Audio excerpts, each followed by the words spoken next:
This is tutorial number 30, and it covers how to make your own thread within SOLIDWORks. To start off, let's open up our brand new part file, click File, click New, click Part, click OK. Now, making your own thread in SOLIDWORks is important if you need to make it to your own specific geometries and specs. So to start off, let's just make the body of the screw. So let's click Sketch, click Circle, click the top plane. Now let's click the origin and let's make it 10 millimeters in radius. Click OK. Now let's extrude this out 100 millimeters. Click the isometric view. Now let's make the head of the screw on this face. So let's click the face, click Tools, click Sketch Entities, and let's pick the polygon. Now we're able to make a six-sided polygon, so we're making a hex on top. So click the center point, pull it out, and let's make this 35 millimeters. Click OK, and let's extrude this up. Let's extrude it up 20 millimeters. Click OK. So now we have the body of our screw.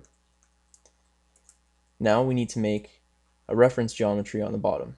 So let's click the bottom face, click Insert, click Reference Geometry, click Plane, and if you look on the front view and zoom in down, right now our reference geometry is below our part, but we need it to be inside of our part. So let's reverse the direction and accept it.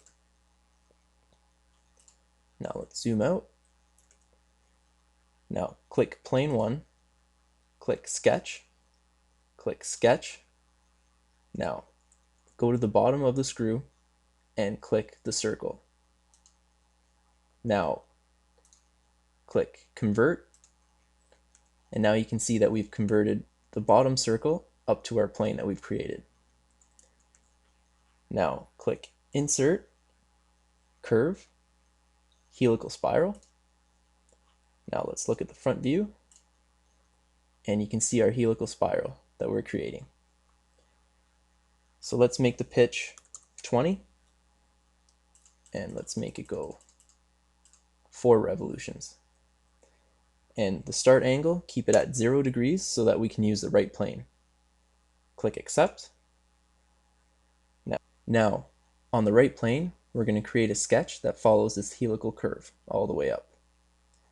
So let's click Sketch, click Circle, and we're going to make this circle at the very point down here.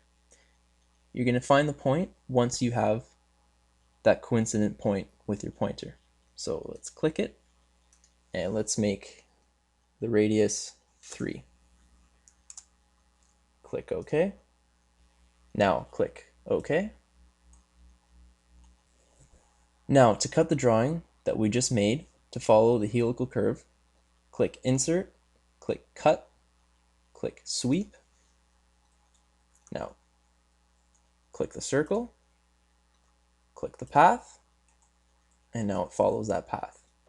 Click Accept, and now we've made a thread. Now we're still able to go in and manipulate this thread even more.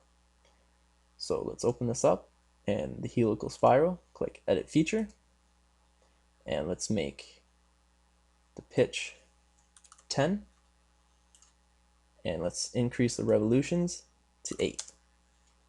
Click Accept, and now we've got more threads. And now the sketch that we made before, let's edit that sketch. Click Smart Dimension, click the circle, and let's make it 8.5. Click Accept, and you can see. Now with these tools, you're able to customize the threads exactly to how you want it and to your specs. And this concludes our tutorial on how to make a thread in SOLIDWORKS.